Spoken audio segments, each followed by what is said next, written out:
басыңа бақыт байланар, құшақ толып гүлге, жақындармен бірге әр жыл сайын ай тойланар. Қызық сауық сайран, көңіл шат мәз мейрам, мерекеге бұл күн айналар. Бүгін сенің туған күнің, зор денсаулық тілеймін, бақытты өмір сүргін, жаныңда болсын деймін, ажар көңіл.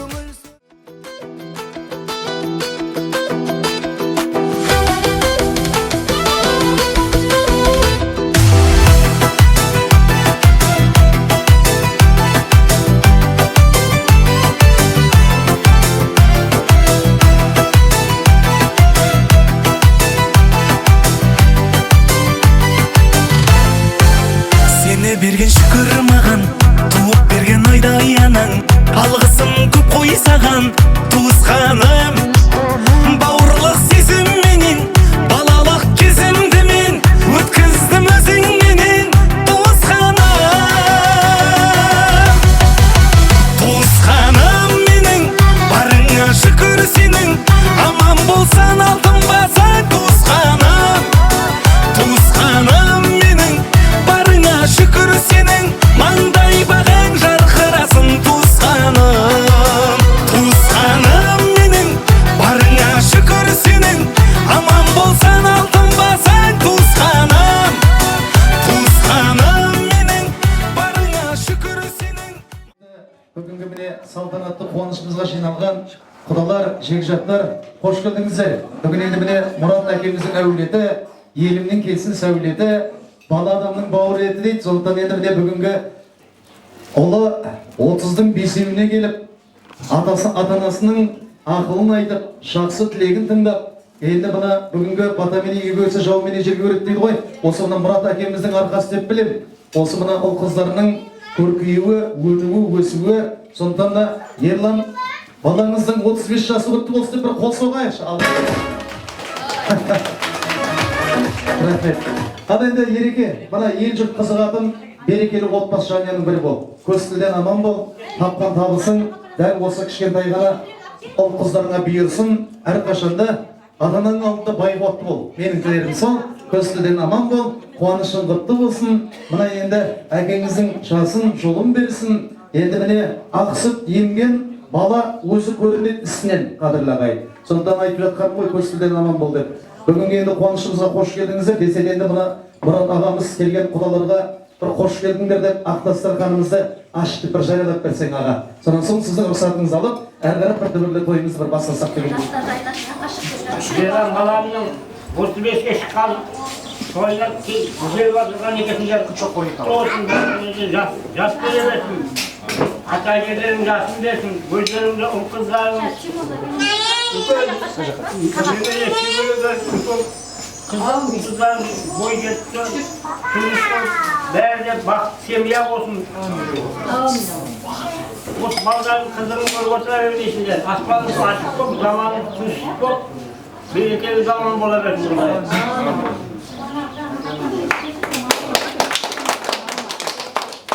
Рахмет, ал жүрсің сен. Міне енді әкеміздің ерекше ақжарма ақ ниеттілігіне де куә болдық қой. Десе де мына айналамыз терек тал болсын дейді. Балапандардың тілі аға бал болсын.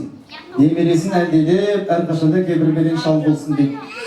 Тату тәтті тұратын, абысын келін бар болсын, әзілімді көтерер, әрқашанда жеңгелерім нар болсын. Сырыңды айтпай оғатын, Ереке қасыңда әсем жар болсын. Бірақ бәрінен де жоқ жаман, дәл осындай тумалас бауырларың бар болсын. Шапаның алдын болса да жаға мене жеңгерек, әкең патша болса да ағайын тумақ болсы керек. Сондықтан ағайын тумаластар, аман болыңыздар. Әлемнің тармағынан тараған төрт қарауынан әрқашанда татулы тұл биікке желбірей берсін. Менің тілерім сол. Қадайды жақсы ниет тілектерімізді білдіріп жатырық қой. Бірақ енді мына қойылған астан алып отырыңыздар. Десе де енді бүгінгі баршамыздың да дүниеге келген себебіміз бірінші Алла, екінші ата-ана ғой.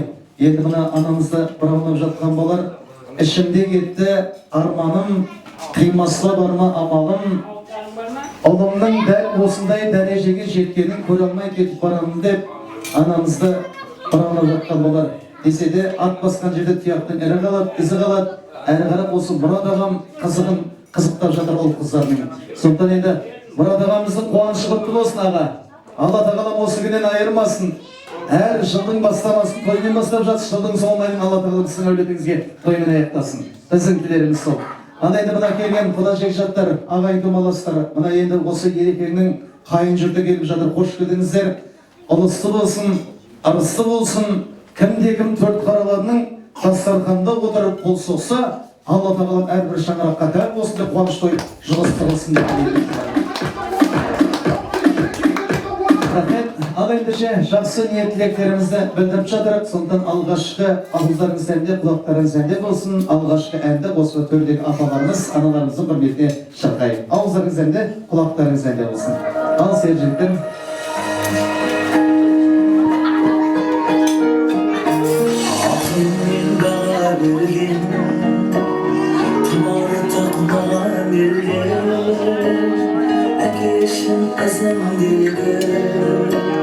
Oğlum sağan vergen Sen жүректі бар болсам Kulumdan sağan vergen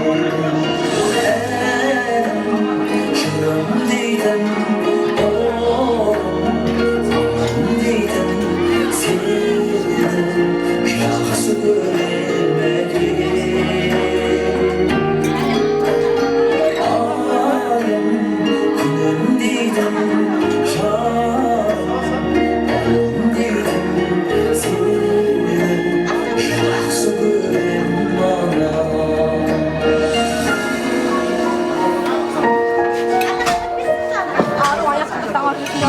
Aslanım xanda yedi Ana erk yeri Erkini sıymamasam Kellettim dar kuyere Жүзмектеп кір алмайды Сен берген тәрбиені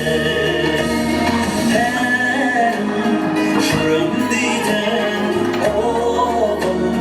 Балам дейтін Сені жақсы көрем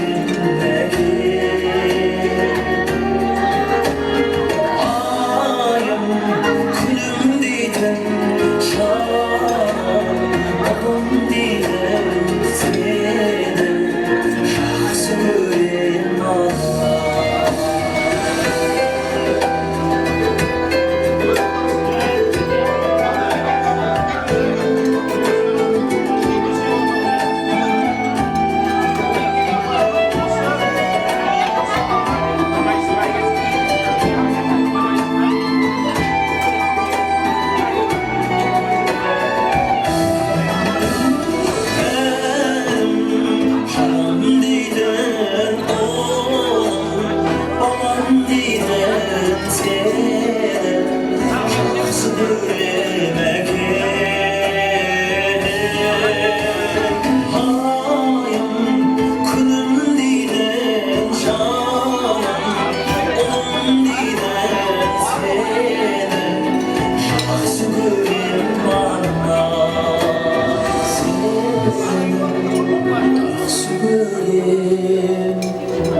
Рахмет. Міне енді төріміздегі ақылшымыз болған Асқар Таудай әкеміз аман болсын деген ниетпен осы міне Мұраттай әкелеріміздің құрметіне алғашқы әнді тарту еттік қадірлі ағайын. Бір қол соғып қошеметтеп қойсақ.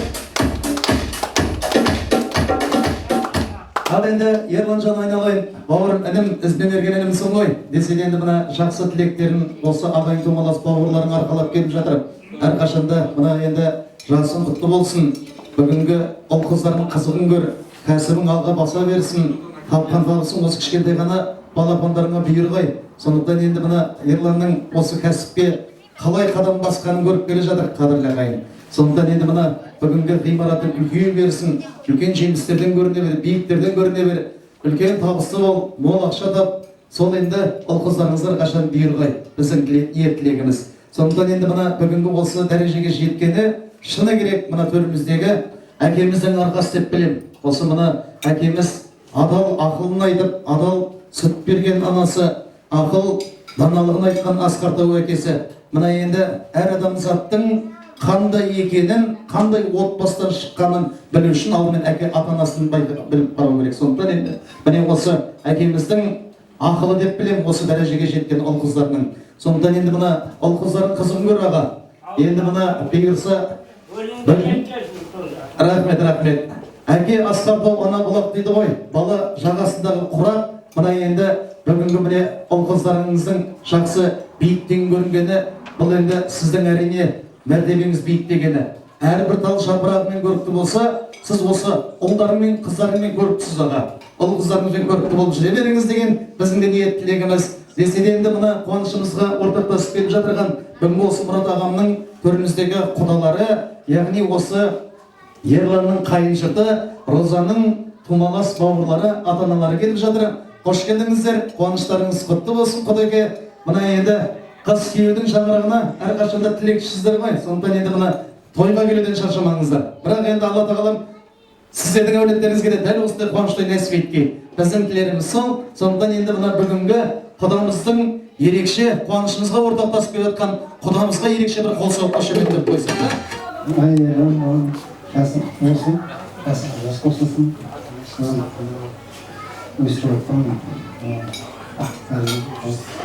Қызығын көрейін. Бәріңізде осындай жастарға жеткесін, кешегі жинап отқан бәріңізге бақыт, тыңдасқаныңыз бол, осындай ауызбіршілік бол, басын көріп жүре қуанышқа беріп, сондай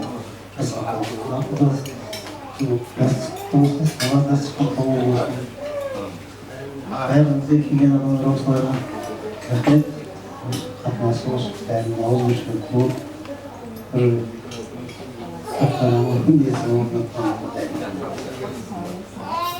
Ай, рахмет. Ерлан, Жақсысыз. Балаларының қызығын көрейсің, мәртебең биік болсын. Роза келсеңші. Мама, папа келеді. Нелердің шерісін көрейсің, бұдан да жақсы өрлей берейсің. Қайсы болып жүргеніз. Дастархан барлығы тойларға жайылсын. Денсаулық берсін, аман жүрің. Барсақ келсек, айтып, жақсы күндерге қатынасайық. Ай, рахмет. Қонсаты қошемет өтпей. Рахмет құдағай. Енді бұл қуанышымызға ортақтасып жақсы тілегімді айтып жатыр ғой. Бірақ енді осы жеңіске, осы биік ғимаратқа жетудің өзі сіздің қызыңның арқасы деп білемін. Айтпесе Ерланның өзі далаға шашып тастар еді осы уақытта. Ал енді бүгінгі рахмет, берекелі отбасы болыңдар. Ұл қыздардың қызығын көріңіздер. Ел-жұрт қызығатын жақсы бір отбасының бірі болыңыздар. Міне енді үлкен аналарымыз, ағаларымыз, құдаларымыз жақсы ниет тілектерін айтып өтті. Енді осы құдамыздың қасындағы жолдасы деп қателеспесеңдер. Көрші. Алыстағы ағайынның аты озғанша көршінің тайы болсын дейді. Енді құдамыздың арнайы қуанышын шашбарын көтеріп қасына енді жолдас болып келіп жатқан көршісі ғой. Енді қазақта бір жақсы сөз бар.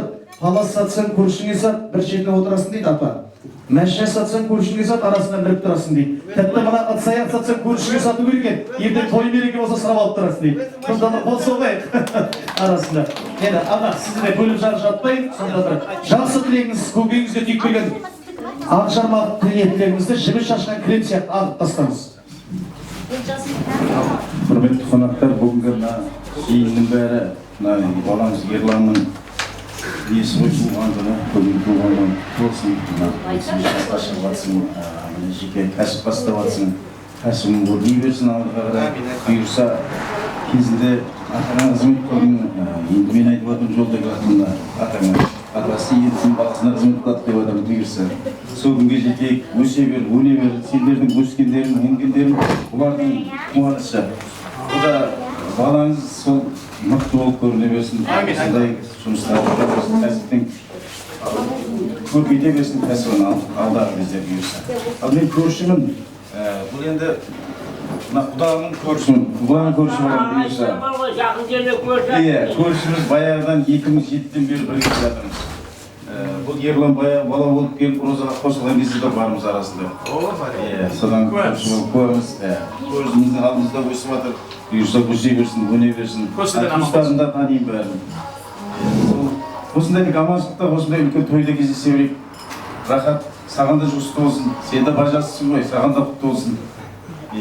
Осындай тек той дастарханда кездесейік. Бәріңе де осындай той жұғысты болсын, осындай туылған күндердің куәсі болып тойлап жүре берейік. Бәріңе де той тілеймін. Аманшылықта. Мына Мұқағали Мақатаев ағамыз айтады, егер жүрек таза болса, тілден жақсы сөздер шығады деп, жүрегінен шыққан жақсы тілектеріңіз білдіріп жатсыз. Бұл енді әрине жаңада айтып жатыр ғой, Мұрат ағамыздың арқасы деп. Сондықтан енді новый шаңырағы, новый кәсібі, сондықтан енді қош келдіңіздер тағы да. Новый дегеннен шығады. Бір күні бір әзіл сөз келмекке жақсы ғой Мұрат аға. Бір күні бір осындай кішкентай бала өзіңіз сияқты атасынан сұрайды дейді, ата, сіз бүкіл ауылда кемпірлердің бәрін танисың ба дейді. Атасы айтады, мен айналайын немерем, любой кемпірдің шашынан бір иіскеп тұрып, кімнің кім екенін тауып беремін деген ғой. Сөйтіп немересі атасын тексермекші болып, көрші ауылға барып, бір әженің шашына келіп иіскеп жатыр дейді, ата тауып берші.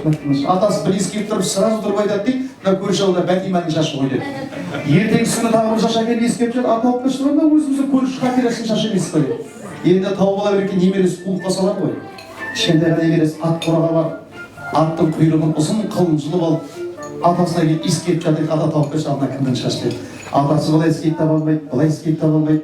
Айналайын немерем, шапан тауып берші, ауылға новый кемпірлер келіп бақты ғой деп. Сол сияқты енді новый жаңғырығы құтты болсын деп бір қол соғайық ерекше, ғимараты құтты болсын деп. Рахмет, енді бастамасы ғой, қадірлі ағайын. Сондықтан бастамасы биіктен көрінсін, енді мына көптің тілегімен әрқашан өркейет, өсет әрбір адам. Мына енді жібек матадан қылбы суырғандай, балықты өз майына қорғандай етіп, ақжарма ақниет тілегін айтқан осы алтын жағалы ағаларымыз аман болсын. 70 жұлдыз жарқырап, бір күндей жарық бере алмайды. 7 жеңгең болса да, ешқашан бір анаңдай бола алмайды дейді. 70 жеңгең болса да, ана орын ешқашан бола алмайды. Осы мына шаңырақтың құламауын баласын ғана деген аналарымыз, әкелеріміз аман болсын. Енді көрші ағамыз айтып өтті ғой, жолдасыңыз бар шығар қасыңызда, рахмет. Ал енді десе де, ақжарма ақниет тілектеріңіз қабыл болғай, Алла тағалам баршаңызды осы күннен айырмасын, жігіттер домбырандайда жүрсеңіздер. Мен енді осы нағыз қазақ емес, нағыз қазақ домбыра дейді. Енді мына жер астынан жын шықты, ет құлағы тік шықты. Мына бала қайдан шықты демеңіздер. Мен де осы Қобыштың тармағынан тараған Қараша ауылының азаматымын. Нағашыларым Әлім ауылы, қарнағашыларым Ақбота Жеміне ауылы, маған да бір кетеске шапалақ ұрып қойсаңыздар артық болмас. Енді мына бүгінгі осы Әлім ауылына қош келдің деген тілегімді мен сіздердің құрметтеріңізге әнмен жеткізейін. Білетіндеріміз қосылып отырайық, білмейтіндеріміздің әлінің жиыніне бір шапалақ ұрып шабып беріп отырсаңыздар артық болмас. Ал қуаныш құтты болсын, тойдай құласын. Енді мына құдашалар, құдабалдар әрқашанда осы мына әулетке тойға келуден шаршамаңыздар. Біздің ниетіміз сол. Сонда енді ақжарма тілегімізді әрі қарап бір әнмен жеткізейік. Ал Мұрат ағамның қуанышына қош келдіңдер. Бір сөзбен айтқанда. Құдаларды қарсы аламыз ай, төрлетіңдер табын ауылы, төрлетіңдер ай. Сіздер үшін Әлім ауылынан ән саламын ай. Келіңіздер ай, көріңіздер ай, бүгін болған қуаныш сіздер үшін ай. Құдаларым ай, құдағайым ай, қабыл болсын айтқан тілек баталарың ай. Есік алды майдадан құтты болсын ай. Есік аулы саулықтарың сөтті болсын ай. Елді жинап Әлім ауылы той бересіз ай. Болып жатқан тойларыңыз құтты болсын ай. Ырғаларымыз ай, шырғаларымыз ай. Құдағыға қол соқпасақ ырғаларымыз ай. Кетпеңіздер ай, кетпеңіздер ай. Мұрат ағамның шаңырағынан кетшеңіздер ай. Мен отырмын ауылдың бұл шетінде ай қой. Сен отырсың ауылдың бұл шетінде еу құдалар. Екі ауылдың арасы жол болмақшы ай қой. Екі ауылдың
özgürüm koynikşe kazanay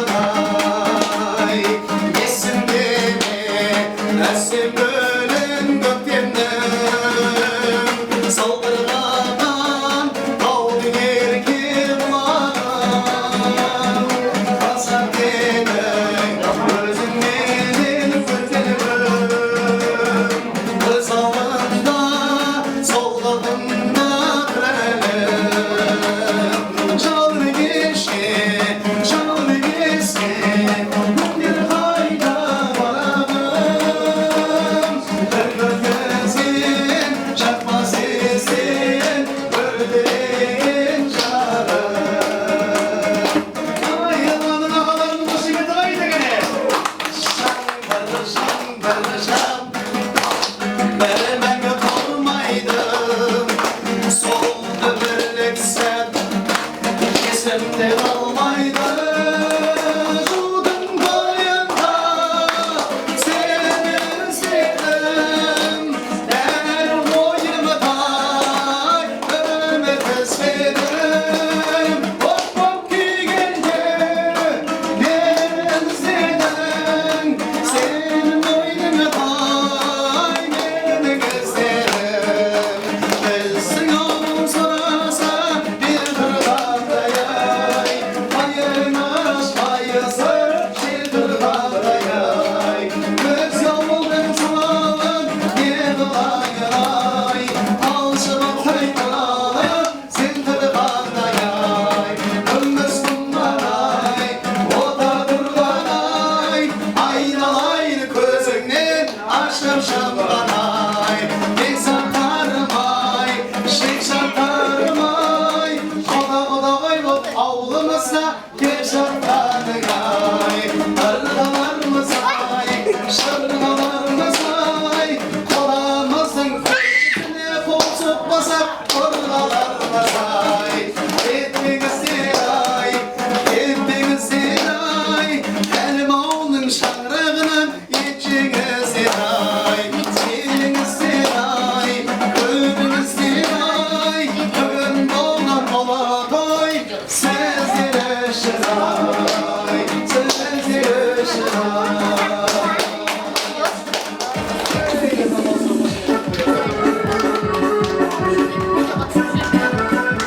Рахмет.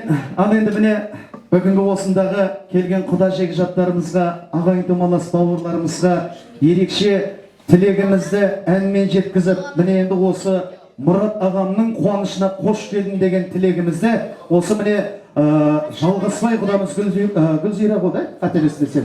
Гүлзира құдағайға ерекше бір осы Мұрат ағамның қуанышына бір қош келді деген әнді тартып өттік. Қол соғайық кішкене құдамызға.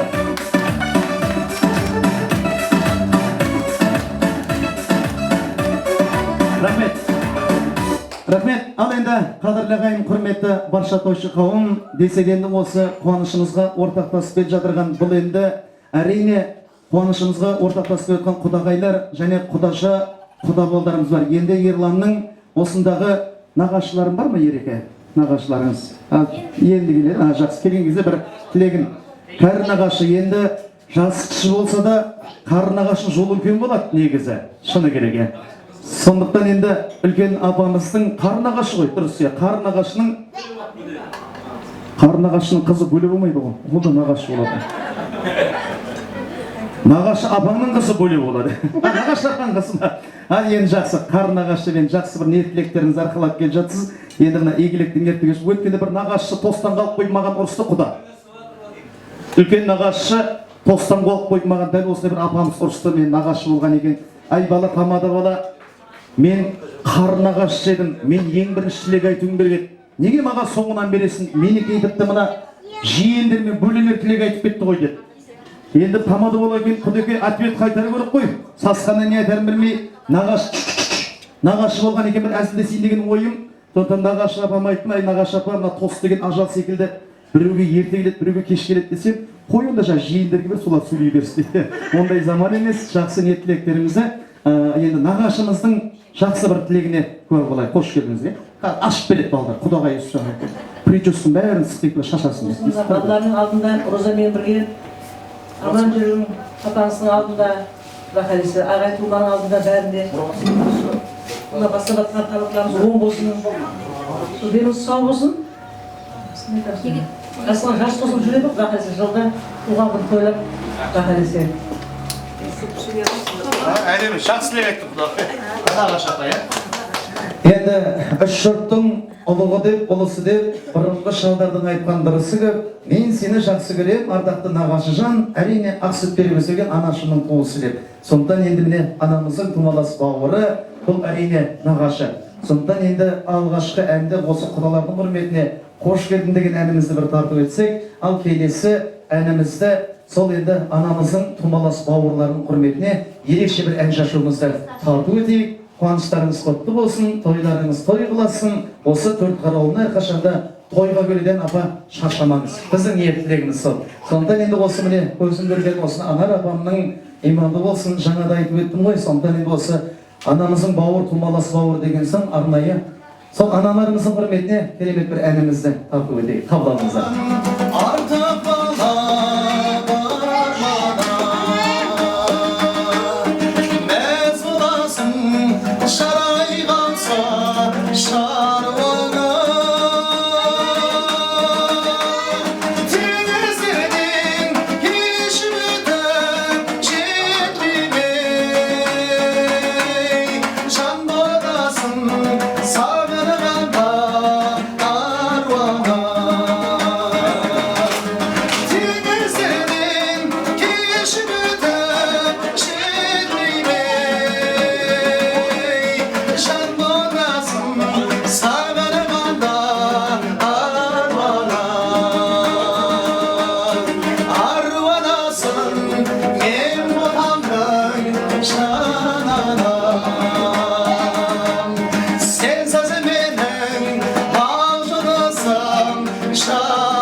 Жақсы тілек ниеттерімізді жолдап жатырық қой. Енді мына қуанышымызға ортақтасып келіп жатырған осы міне ағаларымыздың ақжармақ ниет тілектері қабыл болғай. Өзге ауылда жүрсе де бауырларына тілеуін тілейтін қыздар ғой. Енді осы бүгінгі Ерланжанның апалары бар шығар осында, да?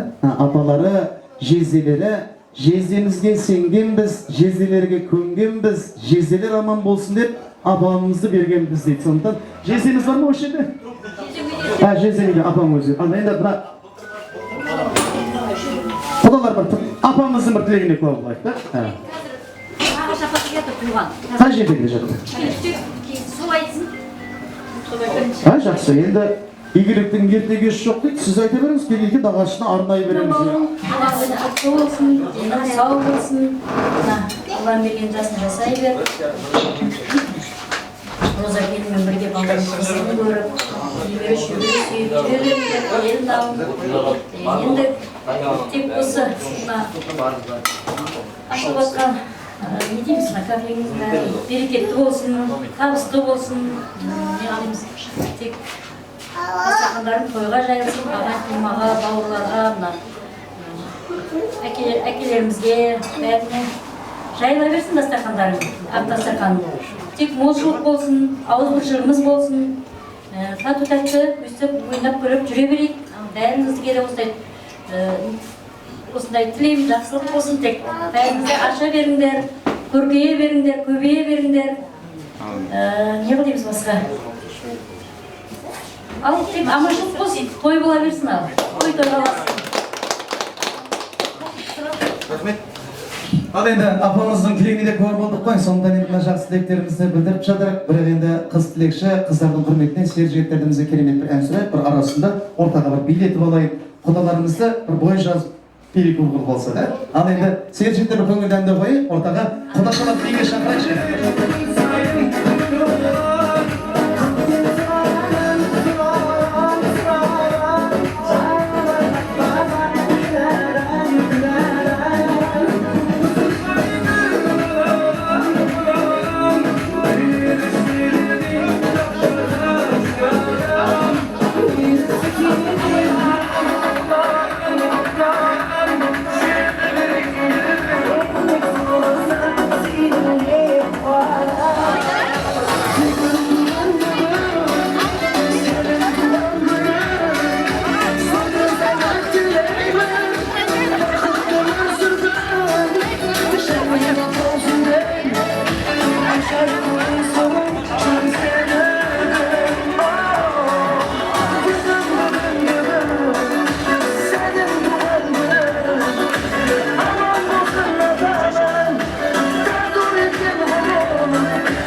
Ay yüreğim benim İmdasın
жолдастар, мына енді дос дегеннің өзі мағынасы расшифровка ететін болсақ, дәл осылай сыйласайық деген мағынаны білдіреді ғой.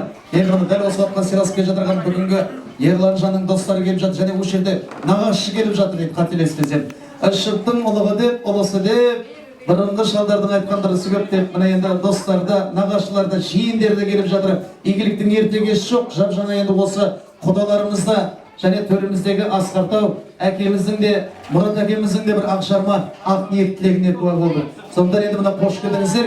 Келе сала тілек беріп қойғанымыз ыңғайсыз болар. Кішкене бір асқазанға ауылы қондырып алайық. Енді осындағы бүгінгі міне қуанышымызға ортақтасып келіп жатырған Ерланжанның бажалары мен балдыздары келіп жатыр. Сондықтан енді бажаларына, балдыздарына ерекше бір қолдау қошемет ұрып қойсақ. Рахмет, шай қойсаңыз да. Ал ер азаматтар бар ма? Ер азамат, бажалар қайда екен?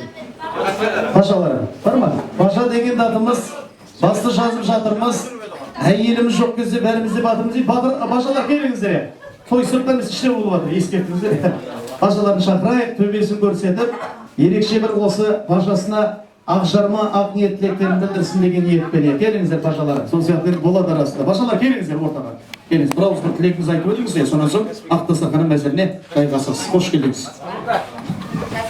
Нешеуінен жалғасып жіберейін деп жатыр. Ерлан, Ерланның болсын, өмір жасың ұзақ болсын, мына елдеміз.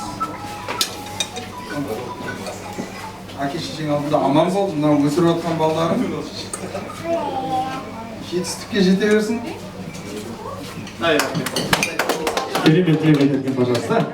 Ал енді жақсы ниет тілектерін осы бажаларды білдір. Бажалар бар ма ереке тағы да? Осында қуанышымыз ортақтасып кеткен. Ал енді балдыздар бар шығар да, қайынбекелері, балдыздары. Қош келдіңіздер, қуаныш құтты болсын. Үлкені қайсысы? Қош келдіңіз.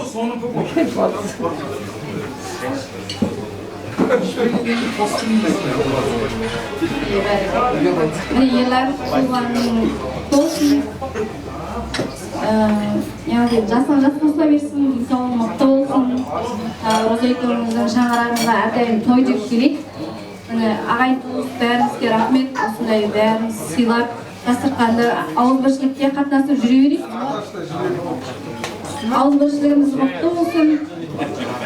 Ұл қызыңның өскенін, кішкентайлардың сабаққа барғанын бәрін Розамен теңдей болып көріп жүре бер. Бақытты болың, бай болың, бақуатты болың. Сол тілейміз. Қош келдіңіздер. Ерлан туғаның құтты болсын, ұзақ болсын, денің сау болсын, ауырма, денсаулық, сенің денсаулығың мықты болсын, басталған кәсібің алға өрлей берсін, тату-тәтті бақытты болып өмір сүріңдер, өсіп жатқан ұлдарың бай болсын, бақытты болсын, ата-анаңның алдында бәріміздің аман жүр. Ал енді жақсы тілектерін, жақсы ниет тілектерін енді осы балдыздарды, бажаларды жақсы тілектерін жолдап жатыр. Ал енді мына балдыздары қандай ниет тілек тілесеңіздер, біз де сіздердің шаңырақтарыңызға дәл сондай тілектеріңізді тілейтін самсам, қуаныш құтты болсын. Жап-жаңа енді осындағы бүгінгі Ерланжанның апалар тілегін айтып өтті ғой. Бірақ енді нағашы арнайы бүгінгі қуанышымызға ортақтасып келіп жатыр. Бірақ енді келе сала тілек беріп қоймайық, сасып қалады ғой кез келген адам. Сондықтан енді мына нағашыға бір ерекше қол соғайықшы. Адамның қандай екенін білу үшін алдымен бір нағашысын сұра дейді. Сондықтан енді міне нағашы келіп жатыр. Қош келдіңіз.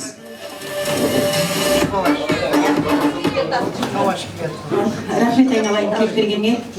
Негізі бұл тамады бала бұрыннан таныс. Талай тойымызды, талай құдалығымызды басқарып жүр. Мына жерде камера түсіріп жатқан менің қайным ал. Бокшының баласы. Құдавалдарың болады. Ал айналайын Ерлан, жасың құтты болсын, өмір жасың ұзақ болсын. Жезде ұлыңыздың жасы құтты болсын. Ұлыңыздың жасы құтты болсын. Алдыңызда аман жүрсін. Құда-құдағай, сіздерге ерекше алғыс. Кешегі күні апамнан жастай қалған балдар бүгінгі күні орында бар оңалар деп үлкен үй болып отыр, әрқайсысы бір үй болып отыр айналайындар. Бастарыңнан бақ таймасын, дендерің сау болсын. Осындай үлкен семья болып, бір-біріңіз ауыздарыңыз бір болып, бір жағадан бас, бір жеңнен қол шығарып, алдымызда аман жүре беріңдер. Айтады ғой, жиен ел болмайды дейді. Жиен неге ел болмасқа? Малы болса деп. Малды болыңдар, бай болыңдар, бар болыңдар. Тек қуатты болыңдар, аман жүріңдер айналайындар. Бақытты болыңдар. Үш жұрттың ұлығы деп, ұлысы деп, бұрынғы шалдардың айтқан дұрысы көп. Мен сені жақсы көрем, ардақты нағашыжан. Бүгінгі міне Анар анамның тумалас туысы. Ерлан, ана жаққа келсеші, Ерлан, айналайын, келсеші. Апа, тұра беріңіз, өзі келеді, Ерлан. Жиен ғой, иә. Ана енді жиен дейтін ел болмайды, жерге деген ас болмайды дейді. Мен сол сөзге қарсымын. Жиен дейтін ел болар, кәсібі мен берекесі болса, жерге деген қашанда ас болар, егер майы болса. Сондықтан міне жиеніне арнайы анамыздың тумалас бауыр деді. Қосылмай, қосылмай.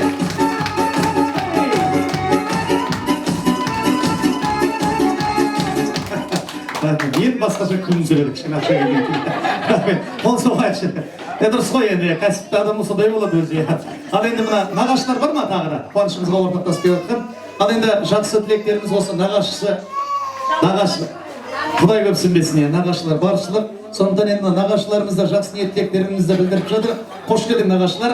Енді мына төріміздегі бүгін енді осындағы Ерланжанның алтын жағалы Ақмешітті ағалары бар, жарқылдаған жеңгелері бар, және жиен апалары да бар шығар, да? Қателеспесем. Сондықтан енді осындағы қуанышымызға ортақтасып жатқан алтын жағалы Ақмешітті ағасы. Қайсысы боласыз? Ерлан інім, туған күні құтты болсын, өмір жасың ұзақ болсын. Өсіріп жатқан ұл қыздарының қызықтарын келін өзіме бірге теңдей көріңдер. Емере шөбере сүй. Табыстарың көп болсын, денсаулықтарың мықты болсын. Келгендеріңізге рахмет, бәріңізге де. Және шаңырақтарыңызға осылай одыра берейік, ауыз бірсекте. Сол бақытты болыңдар. Қазір көре алмайды, сосын қоша бала бұра алмайды. Осы өзі қол бар ма тағы ағасы? Ағалары? Үлкені жол жоқ. Ассалаумағалейкум көрші. Ағайындар. Ағайындар. Құда-құдағайлар. Қадамдарыңыз күліп өтсін. Қош келдіңдер. Нағашы, апа. Бәріңізге рахмет, қош келдіңдер. Осы ерлаш, туған күн құтты болсын, жасыңыз жас болсын. Өсіріп отқан ұлдарының берекесін көріп, осы Роза келдіңдер. Бақытты болыңдар. Бақытты болыңдар, өніп өсіңдер.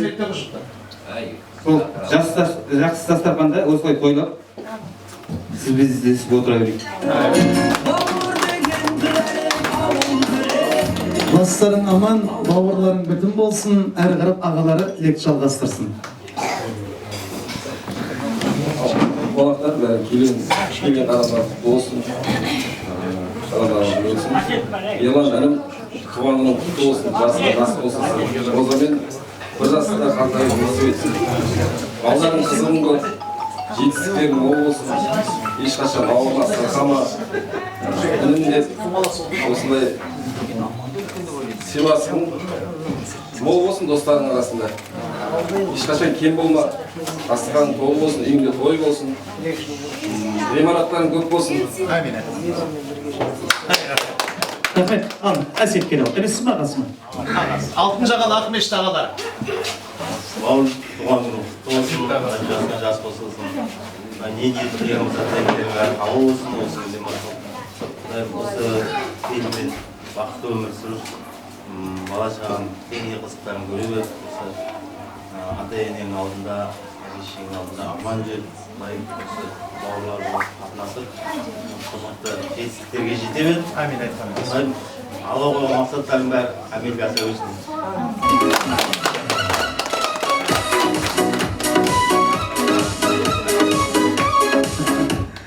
Ақылдасқанға не беретіндер көрейді. Рахмет. Ал енді жақсы ағалары тілектерін айтып өтті. Осы ағаларының шаңырағында гүлі болған Ерекеңнің жеңгелері бар шығар, да? Жеңгесі, бір құдайдың пендесі, тілек айтсын жарқылдаған генерал үлкені қайсы жеңгесі?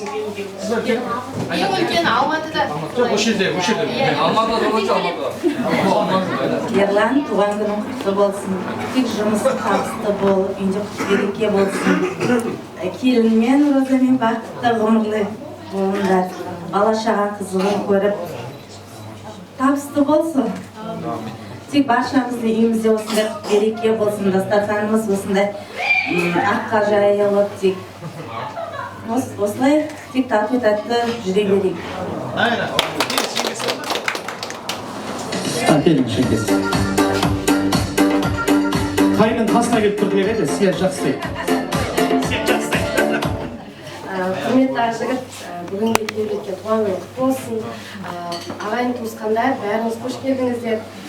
Сол жайылған ақ дастархан тек қана жақсы күніне жайыла берсін. Беделді, қадірлі, сыйлы азамат бол.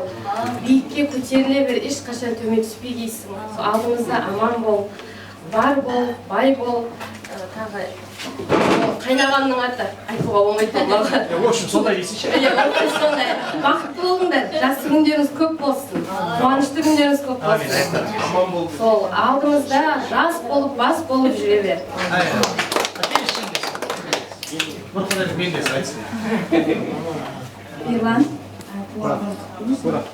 Ерлан негізі тоғызымен қасымда оқыған. Ол үшін маған тұтас болып келеді. Денсаулығың мықты болсын, өмір жасың ұзақ болсын. Өстіп айтқан осы ұлдарың қызығын көр, достармен бақытты бол. Бастап отқан кәсібін өрлей берсін. Осындай ауызбіршілігіміз кетпесін. Ақ болыңдар.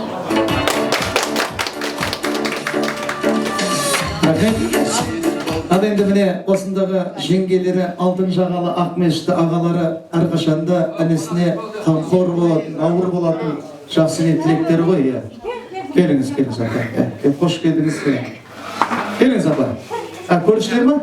Алыстағы ағайының аты озғанша көбірие демейді. Жақындағы көршің артық деген бүгінгі, соны мен едетті қасы отыр, әлем болып сұлы. Келіңіз, олыңыз. Ай, байқаңыздар. Бейдет сондай да болса. Көп жақын отырсам, бауыр басып қаласың. Ал енді мына жақсы ниеттіліктеріңізді тумаластар білдіріп, жігіттер домбыраны алып келіңіздер. Енді мына нағашысы тілек айтты. Жиендерді айтты ғой, қателеспесем. Жиен апалар міне енді осындағы алтын жағалы Ақмешітті ағалары да тілек айтып жатыр ғой. Келе жатыр, азамат шақырыңыздар. Сондықтан енді осы нағашылар мен жеңге ағаларының құрметіне керемет бір әнімізді тарту етейік. Қош келдіңіздер. Келе берсіне, келесі тосқа дайын отырасың. Жиендер көсіне стой сұрттар біз іште болады. Домбыраны ән айтып отырсың.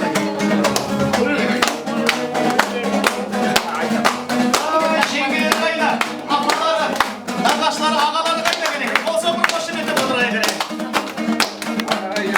Тойды бүгін әлемге жар саламасай, шоңғырметпен нағашыларды қарсы аламасай. Төрлетіңдер бұғарайлар, төрлетіңдер ай, сіздер үшін ағалардың құрметіне ән саламан ай. Келіңіздер ай, көріңіздер ай, бүгін болған ұлы той, сіздер үшін ай. Ағаларым ай, жеңгелерім ай, болмасын айтқан тілек баталарың ай. Есік алды майдама құтты болсын ай, есік аулы саулық тілек сәтті болсын ай. Елді жинап әлем аула той бересіз ай, болып жатқан жиынның қуанышы құтты болсын ай. Арбаларымыз ай, жырғаларымыз ай, нағашына қол соқпаса құрбаларымыз ай. Кетпеңіздер ай, кетпеңіздер ай, Мұрат ағамның шаңырағынан ет жеңіздер ай. Нағаштардың осы оқтың арасында келеген шын жүректен бағып тілеп, ақ тілекті арнадым. Жиендердің қуанышын жақсы биге шалғадым. Жиендердің қуанышын жақсы биге шалғадым. Жиендердің қолдауда емес, нағашылары қалмадың. Таусылмайтын, сарқылмайтын, мейірімдісің нағашы. Таусылмайтын, сарқылмайтын, мейірімдісің нағашы.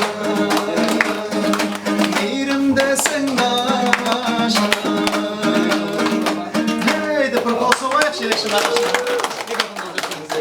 Ал Енді міне ағаларының құрметіне және нағашылармен жақсы тілектерінің құрметіне міне ерекше ән шашуымызды бір тартып еттік. Қуаныш құтты болсын. Енді осы мына жиынның ауылына әрқашанда апа тойға келуден шаршамаңыз. Біздің тілеріміз сол. Енді қыздарымыз жап-жаңа осы Ерланның апалар тілегін айтып өтті ғой. Сол қыздан шыққан бала жиын болады. Жиындар бір-біріне бөле болады. Жиындары, бөлелері үй іздесең көрші тап деген көрші апаларымызға келіп жатыр. Ер азаматсың өзің бассын алғаш. Ассалаумағалейкум, тойға жиналған алайық қалайсыздар. Ерлан аға, братан, мен Асеке туғаның құтты болсын. Өмір жасың ұзақ болып, Құдайдың берген жасын түсіріп жүре бер, арамызда ойнап тұрып. Ата-ананың алдында аман есен күліп ойнап жүре бер, немере шөбере шөп сүйіпсей. Бақытты ол жеңгемізбен бір жасықта бастарын қартайсыңдар. Ауымен сол үшін. Қоса қойып жиындыр. Жиындар өздері тілеген, өз-өздеріне ауыл елік, өз-өздеріне қол соғып заманып көтті дейді. Қол соғайық жиын кеді арасында. Рахмет. Енді мына керемет бір бүгінгі қуаныш құтты болсын. Ағалар жайғаса, жиын. Достардың қасына келіп жайғасы ғой, жиынды келіңіздер. Бұл сол жерге жайғасыңыздар. Мен енді керемет бір ойындастырғым келіп жатыр. Енді осы жерде сол қанатта келген достары, көрішілеріміз бар, оң қанатта ағайын тумаластарымыз бар. Қазір енді қай ағайын тума жақсы өлең ән айтады, сол кісіге осы сыйлықтарды ұсына жатармыз да. Алдымен бір оң қанатын қошеметін көрейінші қалай айтты. Оң қанат, қайда тумаластары? Үшеуі музат сияқты. Бірге шықайық.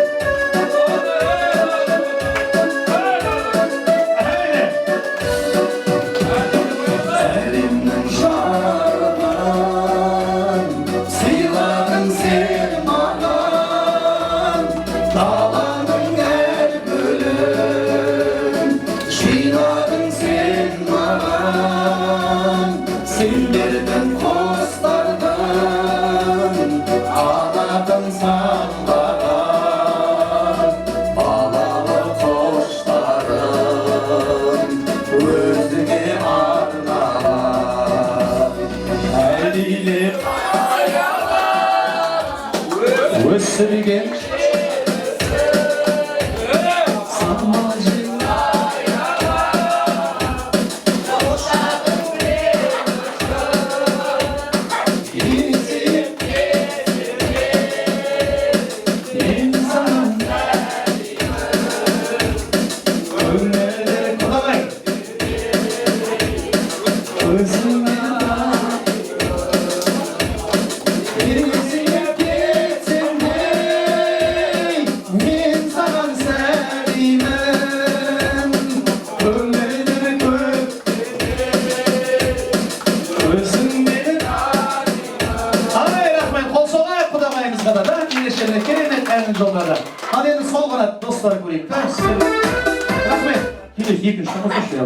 Достар дайынбыз ғой да? Бірге шығайық. Көріш апамыз да бар. Апа кет қалып салсайық. Маэстро.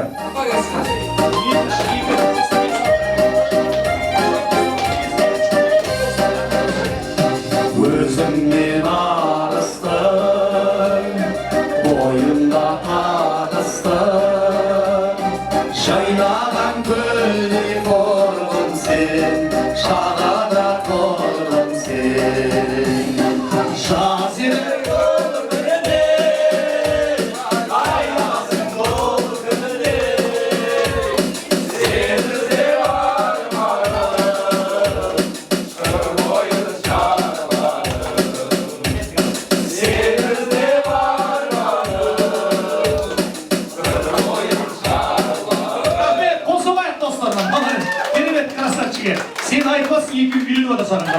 рахмет, арнайы бір тойдан тобықтай. Ал енді көңілден болсын келесі. Ол мына, кеттік ал, маэстро.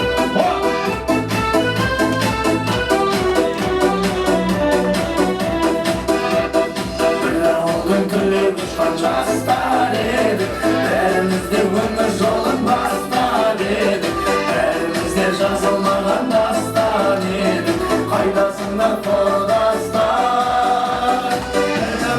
Өлдіреген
жаласы осындай. Қосылайық достарда. Мемлекетке арнайы өзіне керек сый-сияпаттар тойдан болықтай. Рахмет. Қосылайық міне достармен және осы көрші апамызға ерекше. Біріз қосты көтеріп отыр ғой керемет әндермен. Ал енді мына қуаныш құтты болсын. Ал енді мына бүгінгі Ерлан басқа той кетіп қалмады ма? Осыны айтып келемін деп шоқ болып кетті ғой. Ал енді ереке мына жақтасын. Астында бірден пықырлап отыр ғой, байқаңыз Ерлан. Ал енді мына Ерлан айналайын, бүгін енді бөтен адам жоқ бұл жерде келген достарың, дос деген осы айтатын болса, дәл осылай сыйласайық деген мағынаны білдіреді. Дәл осы уақытқа сыйласып айтқан міне достары аға, ұлдар. Бұл да сіздердің ұлдарыңыз. Сондықтан енді міне бүгінгі осы жақсы ниет тілектерін арқалап келіп жатыр. Үй десең көріш тап деген, енді алдымен көріш апам бастасын.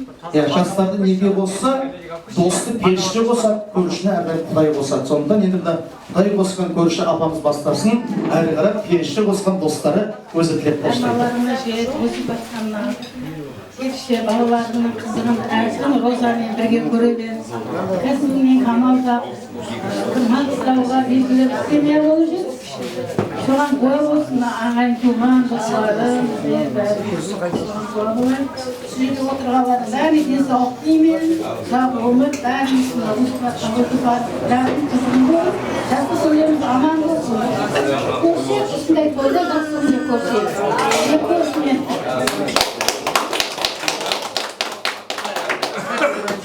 Ал енді міне көрші апамызда Мұқағали Мақатай ағамыз айтады ғой, егер жүрек таза болса, тілден жақсы сөздер шығады деген. Жүрегінен шыққан міне апалық, аналық тілегін осы көрші апамызда білдіріп жатыр. Рахмет сіздерге мың алғыс. Қандай ниет, қандай тілек тілесеңіз, бізде апа сіздің шаңырағыңызға дәл сондай тілектерімізді тілейтініміз абзал. Апамызға құрмет рахмет. Ал енді бүгінгі осы достардың арасынан жақсы бір тілектерімізді білдірейік. Достар, қош келдіңіздер. Медеттен бастайын да.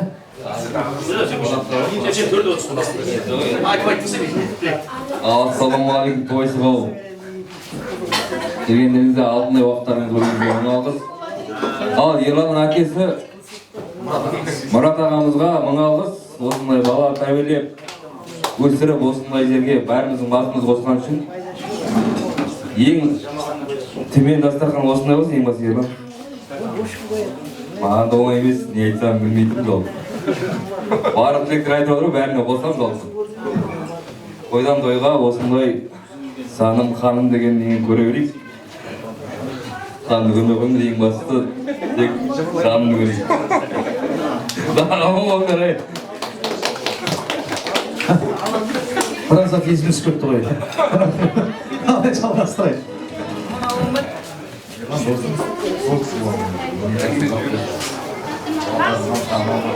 Dostlarım aldı bu güreler. Halamız sağolmuş.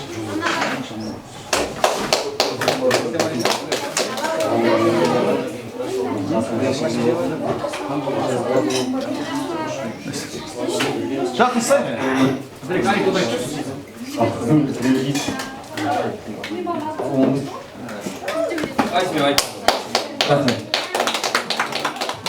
Жаңа көршінің атын айтып отырмын ғой, құрдастардың атын айтайын. Ал баршаңызға мың алғыс, ең бастысы. Ал Ерлан, бір басың екеу болып, жасыңыз 35 жаста біраз жас қой, 70-ің жартысы былай қарап отырсаң. Ол да оңай емес өмір сүру. Оласқа жетпегендер бар жалпы. Ал ең бастысы тек жақсы күндеріңіз көп болсын. Жақсы араласың, құрдасың, бауырым, төрт қара өзі. Мен де әлім шектіміз жалпы. Тек жақсы күндерді кетсек ал. Рамада асырады өзі. Қол соғайық, қошемет көрсек. Ал енді дұрыс аға баласы әлемде жатамыз ғой, сондықтан енді аға балдары да жақсы бір үлкен дастархан жайып, осы қуанышын тумаластарымен, құда жекжат бауырларымен бөліскен тұр. Ағатайым тек Алла тағалам баршаңыз осы күннен айырмасын, ұлысты болсын, ырысты болсын. Кімде-кім осы аға баласы ауылының дастарханда отырып қол соқса, әрбір шаңыраққа Алла тағалам тек дәл осындай қуанышты жығыстырылсын деген ниетімізді. Рахмет. Ал енді ағымсат болып жатса, бүгінгі тойымызға ерекше ортақтасып келіп жатқан жайларыңыз бар. Енді мына қандай ниет, қандай тілек тілесеңіздер, біз де сіздерді шаңырақтарыңызға дәл сондай тілектерімізді тілейтін сабзат қадірлі ағайын. Ал қуанышқа жалғассын, Алла тағала баршаңызды осы күннен айырмасын. Әр ағайын тумалас жегішат нағашы жиенбілі туманың үйін есігін әрқашан тек тойдай ашайық деген ниетіміз бар. Ал енді жеңгелерімізді, апаларымызды, нағашыларымызды көңілдірек бір ортаға билетіп алсақ деген ниетіміз бар. Енді алдыменен үлкен құдаларымыздан бір асқа еріп, әрі қарап ортаға би алаңына шақырсақ деген ниетіміз. Рұқсат па құдеке? Көп бөлек ешкімде жоқ бөлек құдеке? Бол. Мұрат ағам рұқсат дейді. Аяғымда қойыр.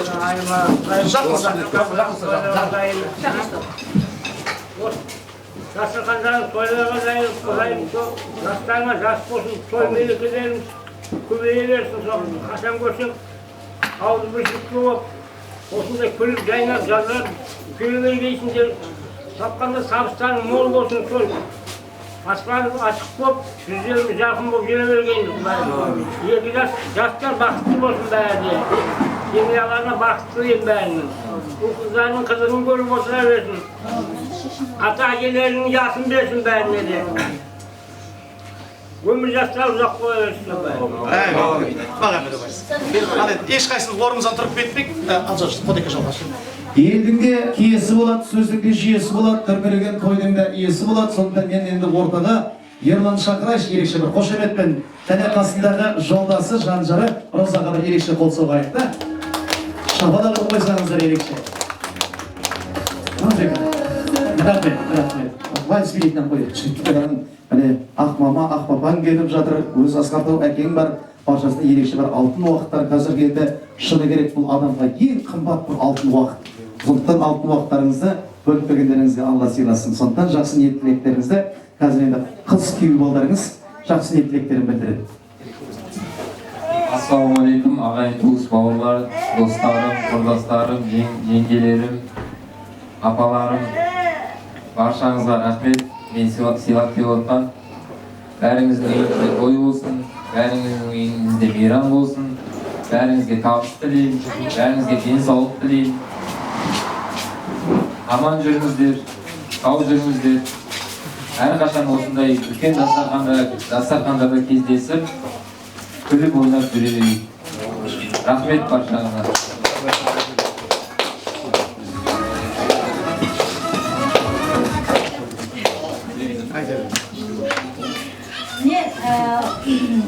Жолдасымның туған күніне сыйлап келіп тұрғандарыңыз үшін рахмет. Сіздердің үйлеріңізде осындай тойлар көп болсын, дастархандарыңыз мол болсын, ауызбіршілігіміз жақсы болсын, сөйтіп араласып, жақсы күндерде кездесе берейік. Жұмыстарыңызға табыстарыңыз. Рахмет. Ал енді жұмысың алға баса берсін. Жаңада айтып жатыр, көпшілік табысты бол, жемісті бол, үлкен ғимараттарыңызды аша берсін, кәсібің оңынан болсын, көпшілден аман болсын, тапқан табысың әрқашанда тағы да ұл қыздарыңа бұйырсын, әрқашанда бай қуатты бол. Менің тілерім сол. Бір болсаға, ал енді ортаға баршаңызды бір көңілдірек би алаңына шақырсақ деген. Ал енді жігіттер, көңілдірек ортаға жібек жолсан деген. 30-дан асып барамын.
Odan jengil, jeng jeng,